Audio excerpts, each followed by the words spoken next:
साहिब, आप फिर से रात भर जागे हैं? ये पुराने अक्षर आपको खा जाएंगे। Pandit ji, these stones have been holding conversations with eternity for 2,000 years. Someone must finally learn to listen.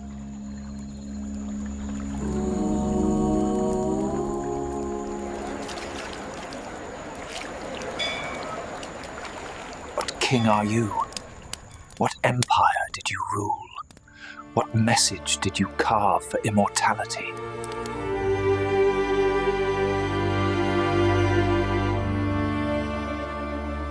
Devanampriya, beloved of the gods, you're not just a king, you're Ashoka.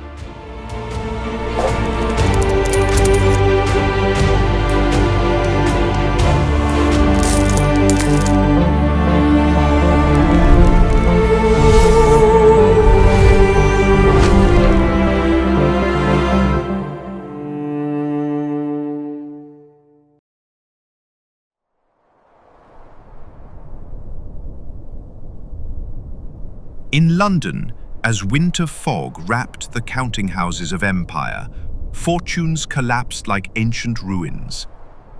Amidst this downfall stood a young James Prinsep, unaware that destiny had chosen him not as an heir to wealth, but as an heir to mysteries etched in forgotten stone. James Prinsep, born into privilege in 1799, watched his father's commercial empire crumble like ancient ruins. Prinsep had introduced indigo and copper coinage to India, but by 1819, fortune had turned its back on the family name. Boys, our fortunes have turned. Thomas will return to India to salvage what remains. Father, the family name is everything. I won't let it die in disgrace. I'll go with Thomas Starkey, whatever needs to be done. You will begin your architectural training soon, James. India needs builders. The voyage east was more than a passage across oceans. It was a crossing between worlds, from fading English fortunes to the rising promise of an ancient land. He crossed the oceans not just with maps and drawings, but with questions etched deeper than ink. On the deck, James Prinsep held not just his drawings, but a silent compass pointing him toward India's stones, whose whispers would one day call his name. September 1819, James stepped onto the shores of Calcutta, the gateway to an empire.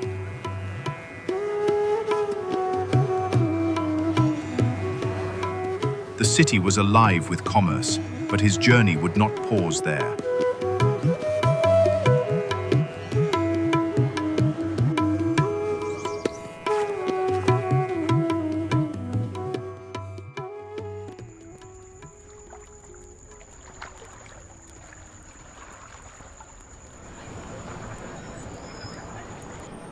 In the holy city of Benares, at a modest mint, destiny placed tools in his hands, tools that would shape not just metal, but the very understanding of India's forgotten past. Guided by Dr. Horace Wilson, he soon found his calling further up the Ganges. Young Prinsep, your assignment is straightforward, Tas. Test the purity of metals for our mint. Nothing more complex than chemistry. Yes, sir. But these inscriptions, they seem to be trying to tell us something important. Ancient scratches, my boy. Focus on what matters, commerce. For James, these weren't just currency. He saw messages where others saw only metal for commerce. In a world where men weighed silver and gold, James weighed silence and meaning. To others, coins were commerce. To him, they were voices, whispering through centuries, waiting for someone to listen. James created the first complete map of Benares. Every sacred street, every ancient ghat, finally understood in modern terms. He mapped the city, not as an outsider, but as a student of its rhythm. Every ghat, every alleyway, every sacred line of Benares captured with reverence. And when he built, he did not carve conquest into stone. He built bridges of trust, where European design embraced Indian craft. This design is quite innovative. We can adapt our traditional methods to achieve this, sir. St. Mary's Church rose under his design, not conquest, but collaboration carved in stone.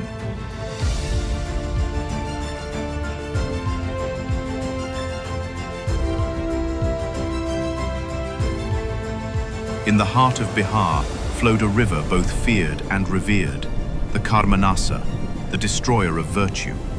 This river is known to devour virtue itself. I understand. I understand the risk. But the bridge must be built. This section here needs careful attention to the traditional techniques. For centuries, it had swallowed ambition and defied every attempt to tame its waters. To many, it was a curse.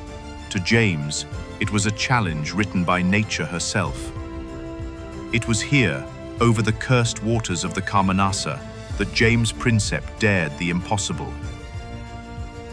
and built a bridge that still stands as his triumph against time and legend.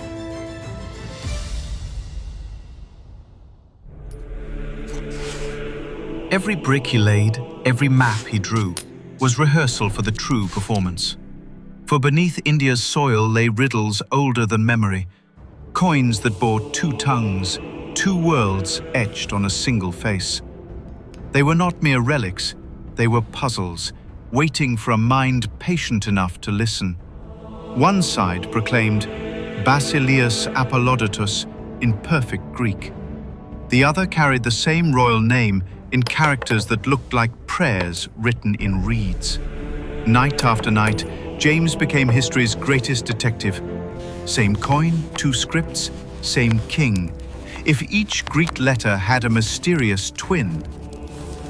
It reads right to left, like ancient Aramaic, but carries Indian wisdom, Greek titles, Buddhist prayers. This is Kharosthi, the script that connected civilizations. 1835. A silence of centuries cracked open. The Kharosthi script, once a riddle, revealed its hidden chorus. Greek kings who had ruled as Indians, monks who carried foreign letters into Buddhist chants, traders whose coins spoke more than their tongues. But Kharosthi was only the overture. Across India, pillars whispered in a deeper tongue. Brahmi, older, stranger, far more vital than Alexander's echoes. Kharosthi had guides, bilingual coins, familiar alphabets. Brahmi stood alone. No translations, no keys, only shapes that wavered between art and language. Sanskrit became his lantern. Ancient texts lit the way. Dhanam, where gifts were given. Raja, where kings spoke. Dharma, where righteousness weighed the soul. Piece by piece the symbols sang, and one name rose again and again, carved across the subcontinent like a heartbeat. Devanampriya Piyadasi. Then came the letter from Ceylon, the last fragment of the puzzle. Devanampriya Piyadasi was no shadow, no forgotten epithet. It was Ashoka the Great, the emperor who had vanished into myth. The emperor lost to legend. He lives. Ashoka the Great has returned. This pyrometer of yours is truly a marvel. Thank you, sir. Science serves best when it illuminates understanding for all. By then the world had already begun to recognize him. 1828, Fellow of the Royal Society at just 28.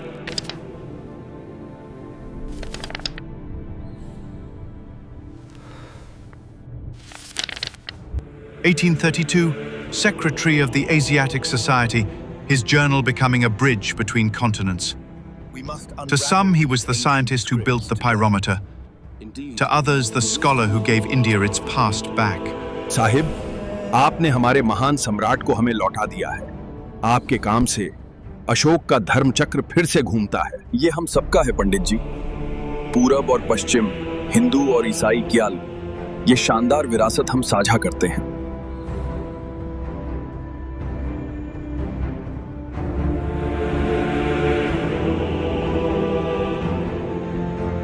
In the heart of Calcutta, where empire raised its spires of faith, James sought a different kind of union, not with stone or script, but with a woman who would share his fleeting years.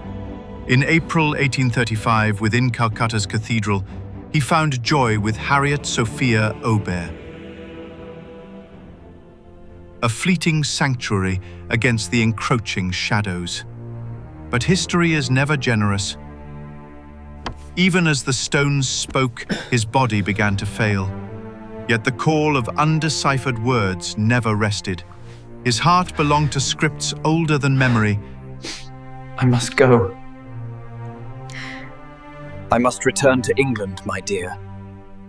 Perhaps the change will restore what I've lost. Your discoveries will wait for you, James.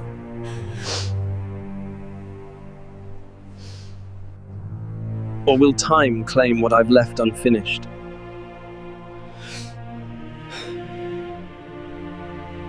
History often buries its discoverers. In a quiet London drawing room, far from the river that had been his muse, James Prinsep's heart fell silent. He was only 40. But death cannot silence what has already been carved into eternity. His gift was not his life's length, but the empire of knowledge he left behind.